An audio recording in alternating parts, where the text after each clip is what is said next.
Dobrý den, vítejte u pokračování videorecenze, kde se dnes zaměříme na samotnou aplikaci O2 průvodce připojením a řekneme si pár užitečných tipů. Samotná aplikace je rozdělena do několika zón. V dolní části vidíme statistiky připojení, kde se konkrétně nachází název připojení, rychlost, čas a počet stažených a odeslaných dat. Vidíme, že v tuto chvíli probíhají datové přenosy a konkrétně v pravé části, kde najdeme datovou technologii, na které se nacházíme, nyní GPRS. Dole máme hypertextový odkaz pro přenos, kde máme celkem statistiku odeslaných a přijatých, přehledně rozdělené jak přijaté, tak odeslané, tak i celkově odeslané megabajty, respektive data směrem k vám či od vás. Vidíme i zúčtovací období. Na další kartě vidíme opět souhrn celkově prodatovaných položek, které můžeme vyresetovat. A v poslední záložce můžeme nastavit upozornění při překročení daného limitu, který si po případě můžeme sami samozřejmě nastavit.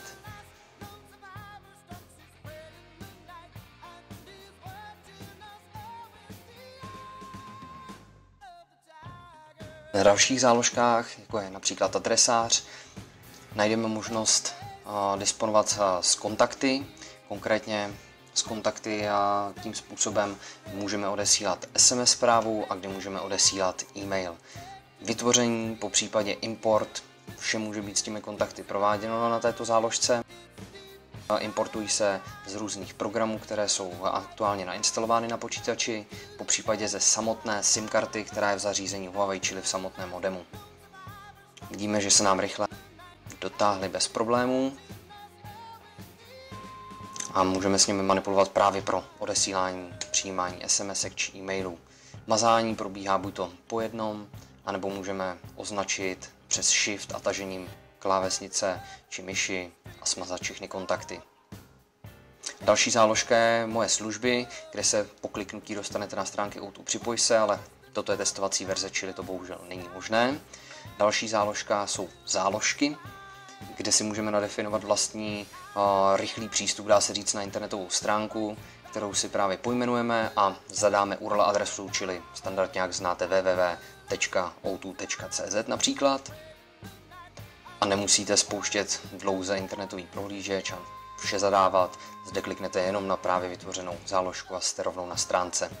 V záložkách nastavení najdeme podzáložky obecné, kde si můžeme nadefinovat znovu připojení po ztrátě spojení, spouštění aplikace, respektive připojení internetu hned po spuštění aplikace, či výběr jazyka. Adresář jsme si zmiňovali, záložky jsme si rovněž zmiňovali.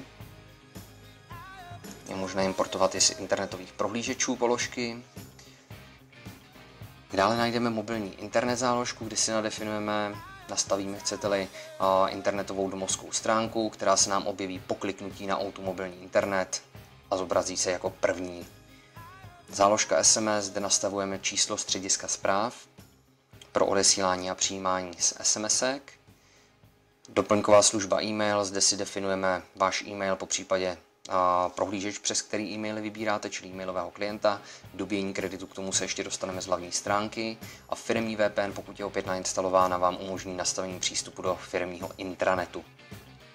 V záložce Má zařízení je možnost změny PIN kódu, po případě aktivace či deaktivace.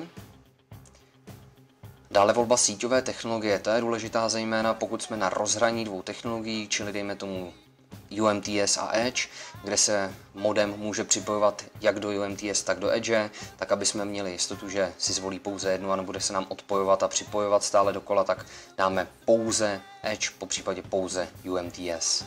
Volbu operátora tu definujeme tehdy, pokud jsme v Čechách, automaticky necháme, pokud jsme v zahraničí, můžeme vybrat ručně, kdyby se naladil automatický operátor, jinak necháme automatickou volbu. Záložka připojení je pouze souhrn internetových připojení, které máme k dispozici v tuto chvíli aktuálně, čili na vašem místě, kde se nacházíte, po případě vytvoříme nové spojení.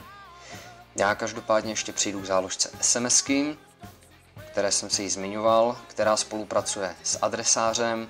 Pokud máme v adresáři kontakty, máme pod názvem nyní prázdný, tak samotný kontakt bychom přeřadili si šipkou vedle něj vpravo do odeslaných, respektive pro koho budou odeslány ty zprávy, napíšeme vlastní text SMSky a odešleme. Princip fungování je naprosto stejný jako u mobilních telefonů, doručené, odeslané koncepty. Dále záložka dobíjení kreditu, pokud máme koupený z trafiky, dejme tomu kupon, zadáme číslo voucheru a můžeme i zkontrolovat aktuální stav dobité karty. Každopádně já vám v tuto chvíli děkuji za pozornost a po kliknutí na automobilní internet můžete surfovat. Naschledanou.